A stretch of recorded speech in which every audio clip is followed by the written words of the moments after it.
Hi, welcome to today's webinar, the first one after Servoy World. And joining me again, although he's trying to get some guest speakers in the next sessions, is Sean Devlin. Hi, Sean. Hi, Jan. And today we promised to give you some of the highlights of Servoy World. And the most important announcement at Servoy World was discussing what's new in Servoy 8.2. We also looked a bit further to version 9, but today we're going to recap all the cool and nice capabilities of Servoy 8.2 with some hands-on demos, and you'll be able to download Servoy 8.2 right after watching this session. If you do have any questions about 8.2 or anything else, then feel free to post them in the questions channel. I'll be moderating this session, so you're welcome to do that. And meanwhile, we have a lot of content today, so we're going to get started quickly. Sean, the floor is all yours. Okay, thanks, Jan. I see in the list of attendees we have some folks that I did see at Servoy World, so this will be a bit of a review for you guys, but I see a lot of names that weren't able to go to Servoy World. There was a lot of really nice talks and some trainings. We can't recap all of that for you, but one thing we did do in the main product session was cover what's coming up in the next version of Servoy. So I should clarify that 8.2 is not released yet, but you guys will get sort of like an early beta that you can download and play with some of the features that you see here and provide feedback. So let's dive in. What's coming in 8.2? We made some improvements in sort of the clients, the overall stack. We're also focusing on developer experience in the IDE, and we also made some improvements to enhance deployment. So if we jump right into what we've done in the stack, we've added a plugin called the Client Manager plugin. And basically it has the ability to broadcast messages between clients, which is kind of like almost like a chat enabler for clients to talk to each other. So you can subscribe to monitor a channel. You can have multiple channels, and clients can broadcast on a channel, and they can also listen on a channel. So you could do things like a chat application, but you could also do headless job queuing or some other notification systems with something like that. We'll take a look at that plugin in a few minutes. It also gives you the ability to do, sorry, not driving very well, there we go, to do some session management. So if you remember the maintenance plugin, or if you've never used it, it sort of gave you the ability to see which clients are logged in and to send messages to those clients, or to even terminate those client sessions programmatically from outside from a different client session. So that we've moved out of the maintenance plugin and into the client manager plugin. So now you can do it at any time, not just during import and maintenance mode, which was the main restriction for the last time. So that's the client manager plugin. We have also made a small enhancement to the in-memory tables. The design time definition of in-memory tables is now fully supported on all column properties. It used to be that only a few of the column properties were supported, but now we support everything that you get on normal data sources. And we'll take a look at that, but there's not really much to demo. We did add something called element attributes, which allows you to specify an HTML attribute on any element that you put on a form, and that attribute gets pushed down to the browser. This basically facilitates people who write components to add behaviors to existing components with an ng service. So you could take something like a text box and say, okay, I want to write a small service to listen for keystrokes, and I want to attach it to all elements that implement an attribute. So we'll take a look at sort of how that works. It's really more of an advanced feature for those folks who build components, but it means that also we build components for the community and services for the community. So now we can enhance those to really add behavior to existing components. We've now added the ability to support projects which don't have a resources project. So it used to be that all projects have to have a resources project, and all modules of a container solution must have the same resources project. This is sort of paving the way for to more easily distribute modules that don't really have a database tables or security or anything like that. They're just lightweight frameworks that might have some APIs in them. It's also paving the way for something we see in the future, which would be to run binary modules. So really to include maybe something off of GitHub like the SVY utils module and run it sort of included. It's not affecting your source code. Normally now you have to include it and it becomes part of your source code, but now you can really just include it as a dependency. It's not there yet, but that's something that we're looking to do in the near future. So let's jump back to this list of enhancements, and we can demo those before moving on. So let's take a look at the Client Manager plugin. I have a demo server running because I kind of need a server to do this, to have multiple clients connected at the same time. And I built a small chat example. Maybe I should reload these guys to make sure they're still fresh, because I started it. So I've sort of logged in as two users, Sean and Sean 2, to be able to chat with one another. So I'm going to type in one channel, and you'll see it broadcast into the other client channel, and I can go back and forth like that. So you get the idea, but it's really more than just building a chat client. It's facilitating clients to communicate messages, lightweight messages to each other. I have in developer perhaps a better example of this. I wrote a little job queuing demo this morning just before the meeting, before the webinar, and so I'll show you what that might look like. So I'm launching this in, it's asking me for a user. I'm launching this in the NG client, and because I need two clients in developer, I'm going to launch this in the classic web client.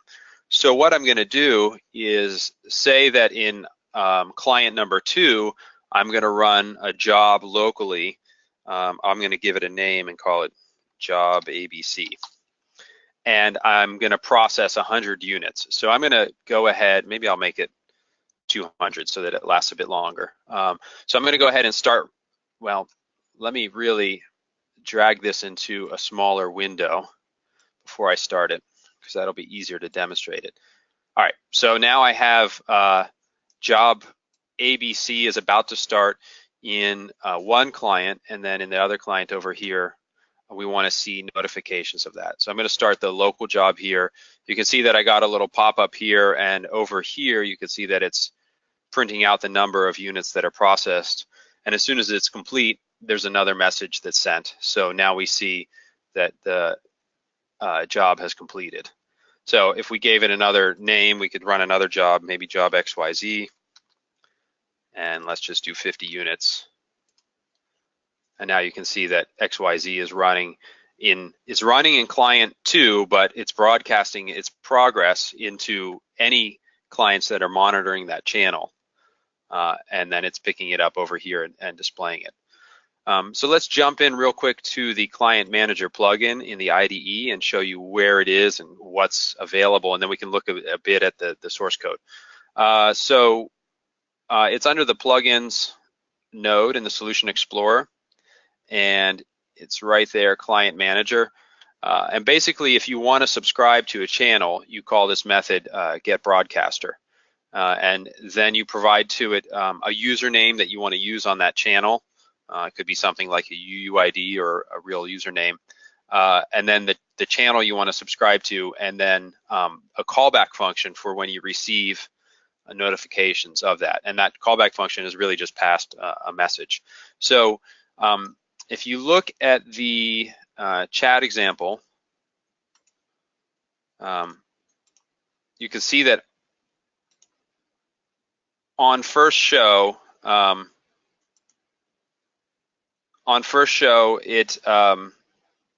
asks for the username, and then I call this a init broadcaster, where I store the username, and I call this get broadcaster, and I pass in that username that it will pop up and ask you. I made a constant for the channel, and then my callback method is here. So this method gets called, and it's always passed a user and a message. And in this case, I just printed out the chat to that HTML area. That's all I did to build the chat. So when it's sending, when I actually type in and hit enter, I'm calling this method up here to send. And again, I'm getting I'm using my broadcaster, and I'm telling it to broadcast a message, and all I do is put in the contents of the message. And then that broadcasts it and it's picked up on the other clients. So that's kind of the basic mechanism, is you can broadcast and you can receive. Again, it's in Client Manager, and you get this broadcaster object to broadcast messages or to receive in the callback that you subscribe to when you created the broadcaster. The job one is basically the same, but you can see that it's maybe a bit nicer of a real world application. That what I'm doing here is, well, I'm just running a for loop and sleeping the thread to indicate like a long running process. But during every, at the start, at the end, and during every iteration, I'm calling send. So if I highlight here, you can see it's at the start, in the middle of the for loop, and when it's done, and I'm giving it some information that it's started, it's an update, and it's completed. And you can see that in this case, I'm making an object here that has the event type, the job ID, and some information about the progress. And I'm going to stringify that, serialize it into JSON, and just broadcast that string so that it's sort of an update with some real information in it, not just a chat message. And you can see that when I receive that in another client, I'm parsing that JSON object back into some discrete information, and then I'm calling into my form and telling it to update, and that's where I'm showing make some more room here, showing the notifications and updating information about what's processed. So that's the Client Manager plugin. It's fairly easy to use, but I think it has some nice applications. If we go back to, let me find the presentation. So I'll close that, and I'll close the web client one here. Okay, so if we go back to our presentation, we talked about the in-memory tables, and that's pretty easy to show. If I come into my solution here and I make a new memory data source, I'll call it demo. And now when I add a column, you can see that I have full auto enter, validation, conversion, sequences work now. This was something that was missing from the 8.1 branch. It was only just the basic details here. So now it's fully supported like any other data source. That's really it. There's not much to demo there or anything. We had also the ability to extend components by providing HTML5 attributes. I can show what that looks like, although I can sort of forewarn you, it's not going to blow your mind. It's more of something that gives us the ability to attach behaviors to existing components. So I have a solution here. And what I have is a really simple service that that was built just for this demo, which basically attaches a listener to the key up event to anything that has this attribute, key listener. And then it executes a specified callback, and that's really it. So if we look at my form, I have a text field here, and in the properties, we now have this property which doesn't exist before A2 called attributes, and I just have an attribute called key listener, and I give it some value. In this case, it doesn't really matter if it just has any value. Then at the same time on the forms load event, I'm adding an event where the attribute is equal to some value, and I'm giving it my callback, which just calls it back. So if I run this in the client, and I type 1, 2, 3, you see that I got, well, it switched screens really quickly. I got the 3 callback events for each keystroke. So I didn't use a custom component for the text field. I just attached a service to that to monitor that and gave it some behavior based on that attribute. So it's kind of a technical thing. To use it is maybe more of an advanced thing, but it allows NG service developers to completely add behaviors. You may remember from prior webinars, we demoed the key listener service. So when 8.2 comes out, the key listener service will be fully functional. It was missing the ability to be able to register to any element, on form load or on first show. And so now we have that ability through the attributes. Okay. We go back to our list of stuff here. No resources project. This is pretty simple. If we look in developer now, and I don't know if I bring up the change resources dialog, I could select the no resources project. And that means that the resources area of the tree here is disabled. So you don't really get to do things like I18N and DBI files and such. But it allows you to distribute really lightweight modules. All right, let's, maybe I'll put this in present mode. Let's look at some enhancements in the IDE. So we've added something we're calling field wizards. And basically when you place, the current field wizard doesn't allow you to set any defaults, but now what you can do is have different presets or configurations for different kinds of placement options. So you could have one for grid forms or one for certain, just different configurations. And I think that we'll be doing more of these wizards to make the development experience a bit more nuanced and a bit more customizable. The other thing we did was these named found sets. This was a kind of a long time, I think, request, where the way I'll explain it is that by default, as you probably know, all forms which are based on the same data source will share the found set unless they're shown through a relation or they've been declared to use a separate found set. But we never had the ability to have like different groupings of forms that were sharing the same found set but still separate from other forms that are sharing different found sets. So now we have that ability, and I can demonstrate that in the IDE. We also have a form hierarchy viewer. It's easy to visualize form inheritance now. It used to be difficult to see which properties were overridden for which components, and also which methods are overridden in which forms and inheritance structure. So now it's easier to visualize. And this is a small thing, but we can have multiple properties files that are actually mapped in the workspace, or stored in the workspace and then mapped.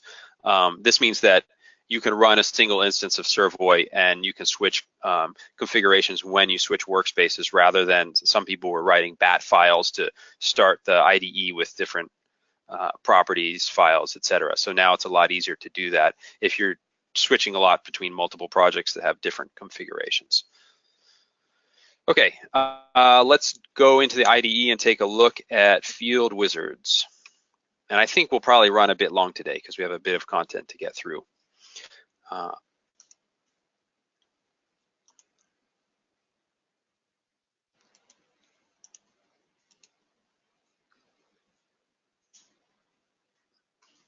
Oops, I think I have the wrong solution activated. Demo field wizards. well, it doesn't much matter because it's all based on the resources project. So it was this one. I'm sorry about that. Field Wizard. Okay, so I have a form here called Field Wizard, and what I'm going to do is delete these because I was playing with it just before the meeting. And I'm going to hit the place field. Let me just do that more slowly if you didn't see. It's the same button that's always been in the IDE, this place field wizard.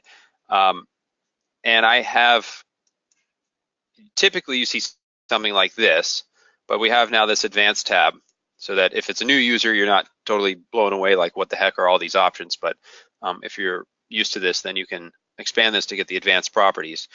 And what you can do is you can put in a configuration, a name, and now you can start to specify, for strings, we want to do text fields, but for, numbers, we maybe want to do integers, maybe we want to do a spinner or a combo box or something, because we know it'll be a value list. Then down here, we can start to do some of the field spacing. So how much space there is between the fields, what the default sizes are going to be. If we want to include a label with the label for property and all that, what component we want to use for the label. And I say component because I don't have any web components added to this project, but it doesn't have to be just the default components. You can also do other web components like Bootstrap components, etc. You can specify information about the label as well. And here you can do the checkboxes that you always had in the Field Wizard. Additionally, you can say that the label could be on top, but you don't have to place it horizontal, which is, I think, a nice change. Also, if I had set my IETN server and table, I could check this checkbox, and it will generate an IETN message key and store it, and then also set it for the label value. So now I don't have to go in and first create an IETN label entry in my IETN keys, and then go and set it to be that in my label. I can do it all at once, and I can specify a prefix, like ABC, and then it'll do IETN : ABC, and then the label reference text. So that's a nice feature for just if you're doing IETN to just kind of rapidly add those keys as you're designing forms. So you don't have to do it in two separate steps. So what I could do here is go and get, I don't know, customer ID and city and country. By the way, I'm doing a single click. You have the option to turn off and on if you wanted to do single click. Maybe order date. So now you can see that these placed with the label on top, and the spacing is just how I wanted. If I were to change this and make these, let's say 300, and now place another one, you can see that the field is now longer. So it's persistent. Whatever changes you make to that configuration will be saved. I could also move these off to the side, make some room. I could also change my configuration. So I have another configuration here called config2, and you can see now that for string values, instead of doing a component, I actually picked a template.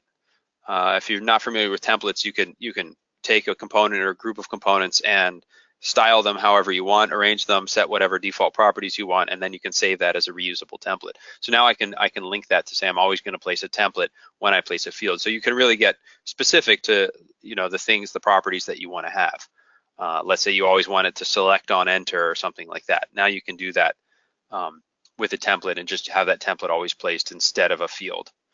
So I have that template set. So if I grab a few more of these now and place them, also it's going to do horizontally. So now you can see that, well, at least for the text fields, it placed my template, which is got some funky default settings. So now it's a lot easier to set those up. If I wanted to have, say, I think a good use of this would be like a table view. So I could make a new form. I'll call it order details, based on order details. And now when I get into the place field wizards, I'm going to do table view, and I'm just going to go ahead and do, well, I don't have any text fields in here, so, but oh, I guess these weren't on single click. So I put that in now, and you can see that the table view does it across the top automatically for me. So it also set it to table view because it recognized that it was placed horizontal. So you get the idea, and I think we'll be doing more of this in the IDE in the future to try and make a more customized experience. How are we doing on time here? It's almost 11:30. Well, let's take a look at the form hierarchy. That should be, no, name found sets and then form hierarchy. By the way, if you have questions, just go ahead and put them into the chat panel.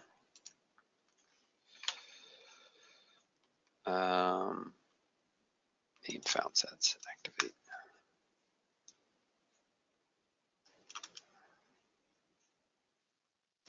Okay, here's the setup. Typically, sharing found sets between forms is a good thing, and the fact that you get that by default is convenient.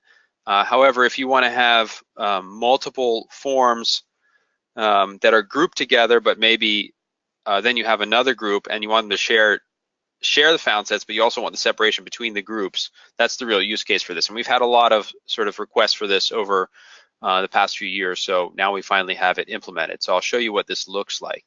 I have form orders A. If I go into this form, you can see that for the name found set property, and I've used a bit of inheritance here, so you can kind of disregard the override. I basically created one base form, so these are all just inheriting everything for that, but I'm only switching the name found set. So I created two name found set, orders A and orders B.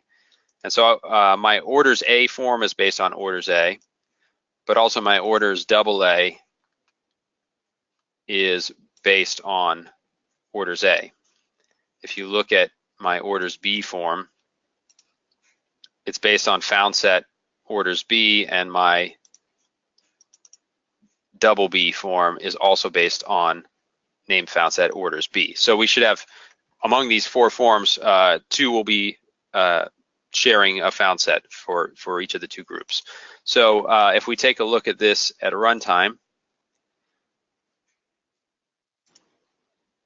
you can see that orders A is on record 1. I'm going to scroll over to record 3, and I'm going to jump over to orders AA, and you can see that it's showing the same record, record number 3. So these found sets are in sync.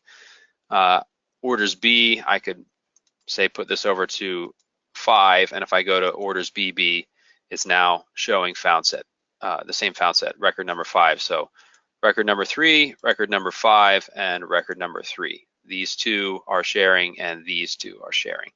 That's pretty much it. It's pretty simple concept, but this can really help for developing large applications.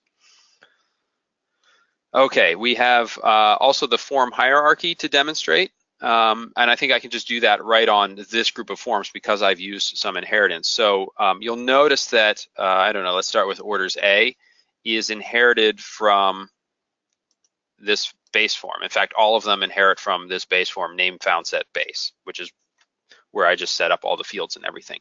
And really none of them override anything other than that property of the name found set. So if I look at, if I want to look at, say, orders A in the form hierarchy, I can right-click the form, open form hierarchy. And now you can see here that, okay, it extends from name found set base, and it would show if you had multiple levels of inheritance, like 3 or something or more, it will show all of them. And it shows the method implementations. I don't really have any, I can show all inherited members, and it's going to show everything from the base form, but I want to just see what's in this form. So now if I were to, oh, I don't know, maybe make this label, oops, these two labels bigger and save it.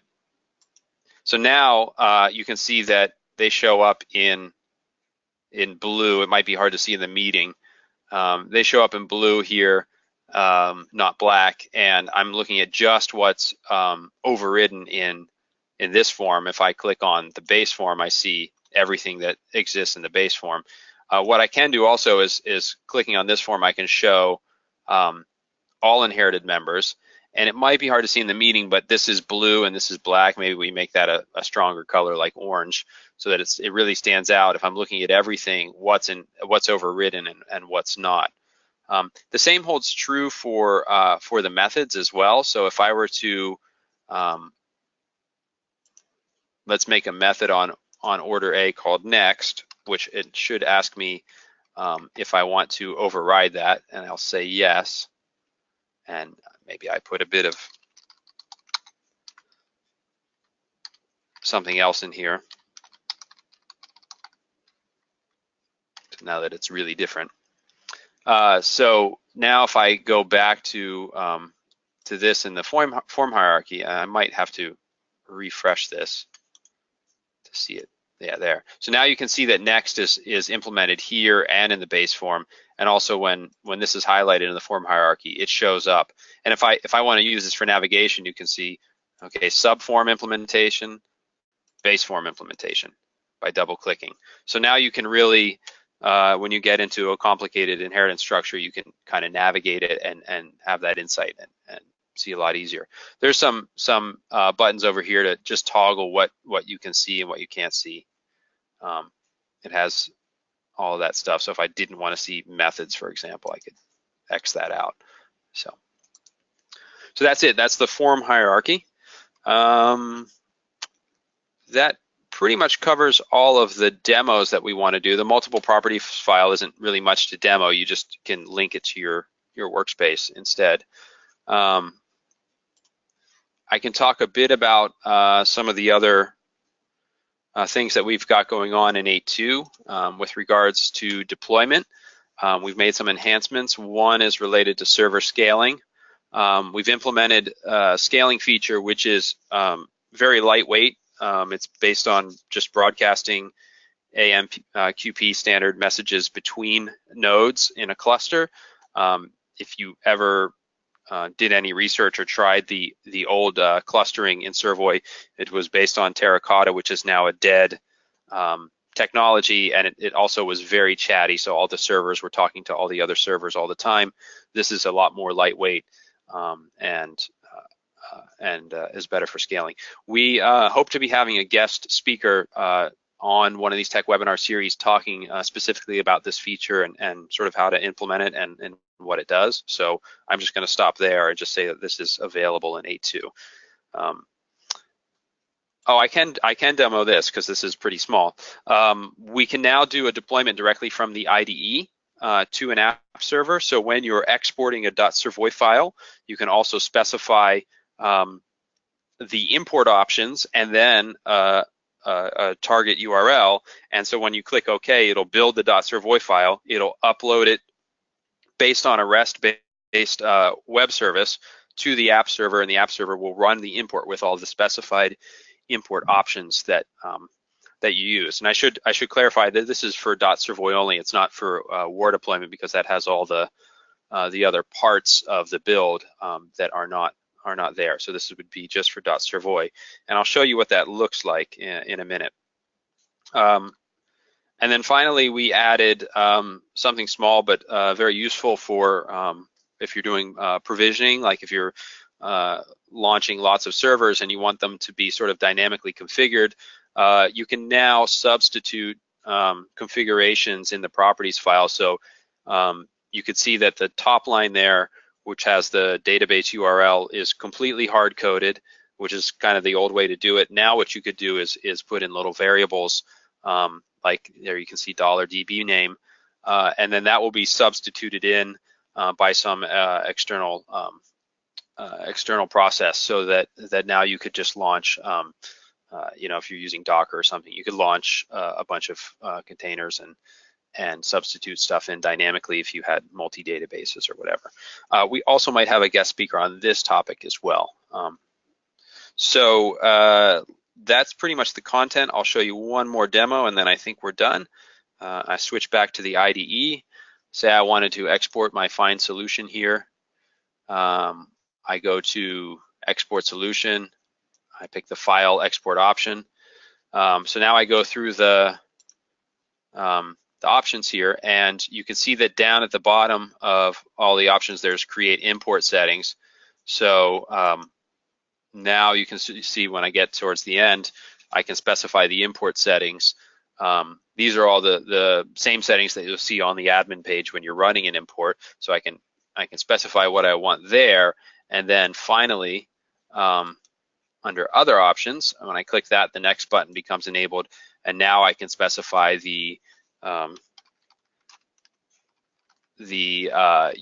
that I want to deploy to. So and then I click deploy, and so it's really gonna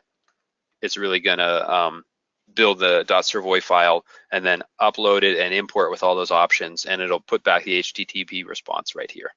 So that's the final demo. Jan, I imagine we might have some questions.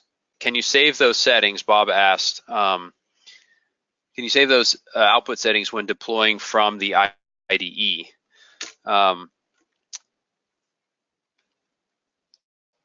I think that's related to that gets saved, Bob, when you if I go and rerun the export, it actually does get saved. So it'll be the same every time. It's related to the IDE, but it's not under revision control. There was something else that I forgot to mention. The Field Wizard actually saves that in your workspace. So so you can, it's just like your templates. So you can keep those configurations across multiple workstations. That can go under revision control. Okay, mostly these are comments that are positive, which is good, but I don't see any other questions. Okay, well, we are over time. Finally, I forgot the main thing. If you can still see my screen, download.servoy.com. We're not announcing this yet like as an RC. We still have some work to do, so it's not feature frozen or anything like that. It's also a known issue that this is going to break some of the existing components that have to be modified to be compatible with 8.2 because there was I think it's because there's an update to the Angular version that's used in the NG client. But if you want to try this out, you can copy down this this address, and we'll probably be announcing this on the forum in the coming days or weeks as we get into more stable betas, and then eventually we'll go to RC. We're looking to do a final release of 8.2 sometime this summer. So and we'll be announcing all of that on the forum. But we'll do some public betas before we get into release candidates that get close to a final build. Again, keep track of the forum. There's a thread there about this series and also announcements for new versions of Servoy, and give us some feedback there. Thanks, everyone. Goodbye.